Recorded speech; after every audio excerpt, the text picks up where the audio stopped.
Before we start Rani Gaidinliu's story, first let us know some achievement and what India government do for her birth centenary and death anniversary of our spiritual leader Rani Gaidinliu. Point 1. Indian government issues 5 rupees coin in the year 2015.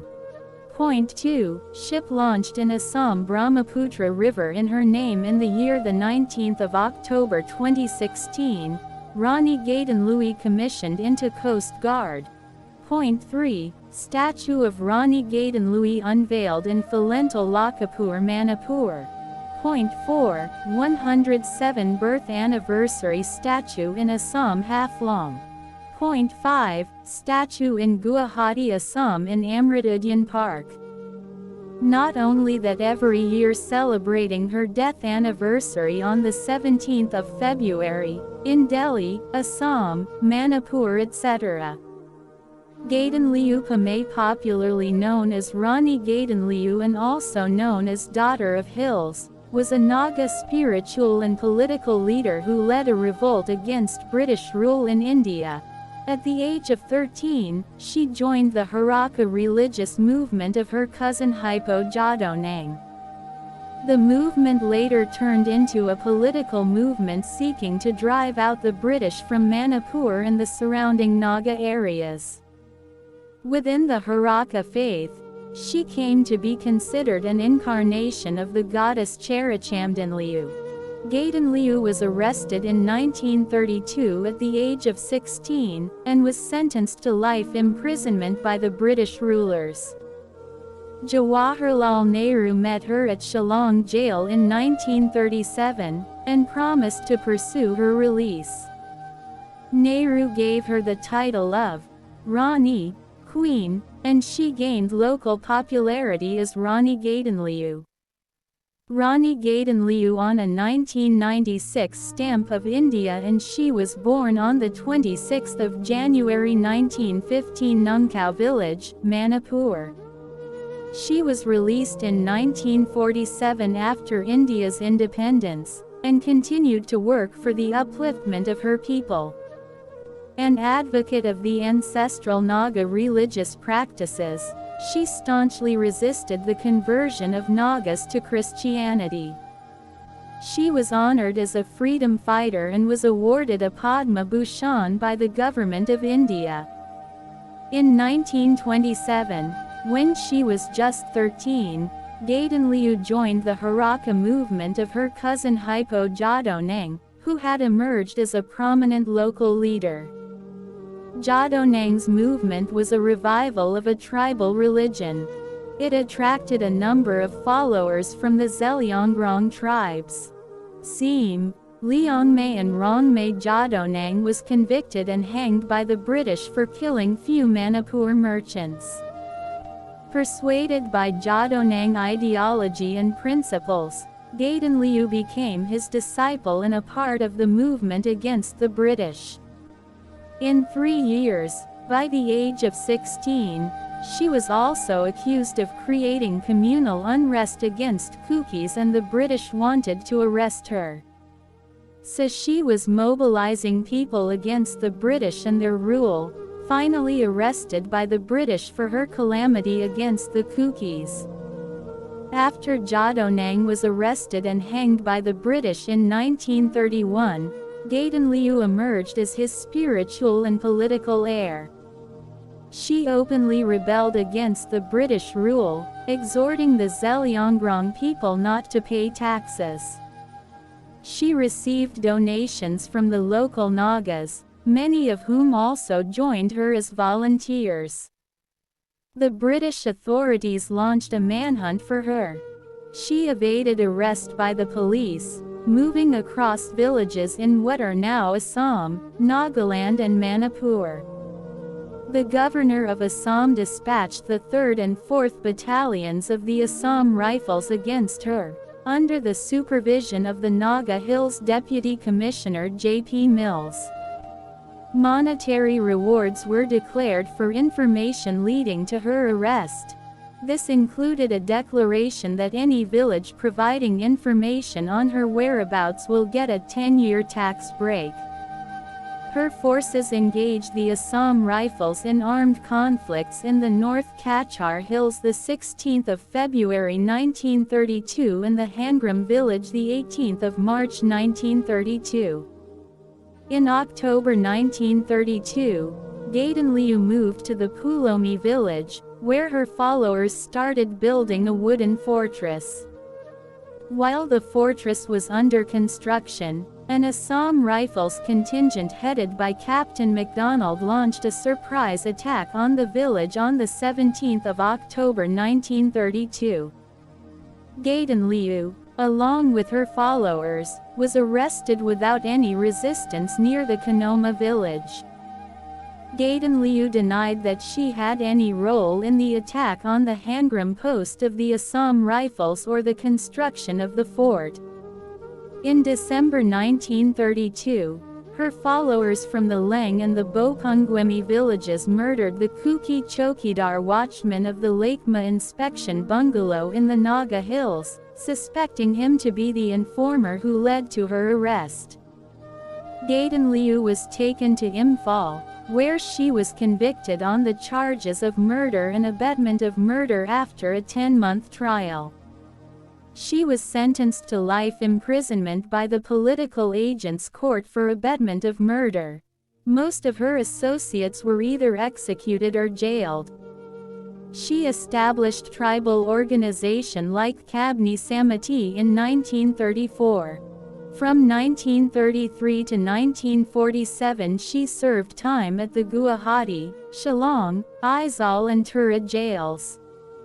Many rebels proclaimed her and Jadonang to be their inspiration in refusing to pay taxes to the British. However, her movement declined after the last of her followers, DKO and Ramjo, were arrested in 1933. Jawaharlal Nehru met her at the Shillong jail in 1937 and he promised to pursue her release. His statement, published in the Hindustan Times, described Gaidinliu as a daughter of the hills, and he gave her the title, Rani, or Queen of her people. Nehru wrote to the British MP Lady Astor to do something for the release of Rani Gaidinliu, but the Secretary of State for India rejected her request, stating that trouble may rise again if Rani was released. After the interim government of India was set up in 1946, Rani Gaidinliu was released on Prime Minister Nehru's orders from Tura jail, having spent 14 years in various prisons. She continued to work for the upliftment of her people after her release. She stayed at Vimrap village of Tuanzang with her younger brother Marang till 1952. In 1952, she was finally allowed to move back to her native village of Longkau. In 1953, Prime Minister Nehru visited Imphal, where Rani Gaidinliu met and conveyed to him the gratitude and goodwill of her people. Later she met Nehru in Delhi to discuss the development and welfare of Zeliangrong people. Citation needed. Gaidinliu was opposed to the Naga National Council (NNC) insurgents, who advocated secessionism from India. Instead, she campaigned for a separate Zeliangrong territory within the Union of India. 147 The rebel Naga leaders criticized Gaidinliu's movement for the integration of Zeliangrong tribes under one administrative unit. They were also opposed to her working for the revival of the traditional Naga religion of animism or Hereka. The NNC leaders considered her actions an obstacle to their own movement.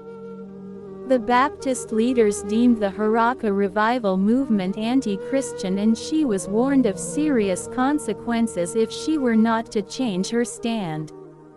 In order to defend the Hereka culture and to strengthen her position, she went underground in 1960.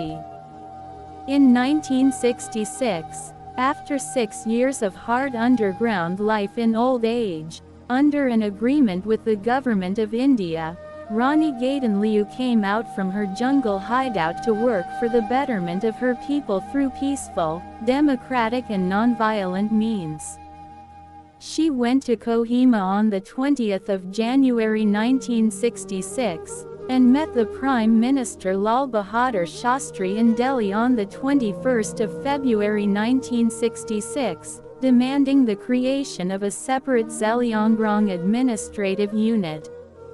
On the 24th of September 320 of her followers surrendered at Henema. Some of them were absorbed into the Nagaland Armed Police. During her stay at Kohima, she was conferred Tamrapatra Freedom Fighter Award in 1972, the Padma Bhushan 1982 and the Vivekananda Seva Award 1983. Here is another interesting and proud moment for her and her followers. She was awards by India government. Point 1. Tamrapatra Freedom Fighter Award 1972.2, Padma Bhushan 1982.3, Vivekananda Seva Award 1983.4, Birsa Munda Award posthumously. Death of Rani Gaidinliu. In 1991, Gaidinliu returned to her birthplace Longkao, where she died on the 17th of February 1993 at the age of 78.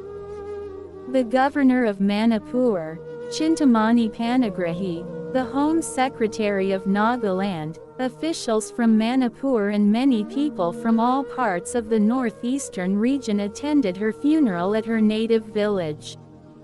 In Imphal, the Chief Minister of Manipur R.K. Dorendra Singh, Deputy Chief Minister Risheng Kishing and others paid floral tributes, and a general holiday was declared by the state government. Rani Gaidinliu was also conferred the Birsa Munda Award posthumously. The Government of India issued a postal stamp in her honour in 1996. The Government of India issued a commemorative coin in her honour in 2015. Legacy of Rani Gaidinliu. Inauguration of the celebrations of the centenary of Rani Gaidinliu, New Delhi, 2015. Because of the Hereka movement's hostility towards Christianity, Gaidinliu heroics were not acknowledged highly among the Nagas, most of whom had converted to Christianity by the 1960s. The Naga nationalist groups don't recognize her either, because she was considered close to the government of India. When the Hindu nationalist Sangh Parivar aligned with the Hereka movement in the 1970s, the perception that she was a promoter of Hinduism grew stronger among the Christian Nagas. In 2015, when the central government and T.R. Zeliang state government decided to construct a Gaidinliu Memorial Hall, several civil society organizations in the Nagaland state opposed the move. Thank you for watching my videos. Please share, subscribe and press the bell icon to get more interesting story. Once again, thank you for support me.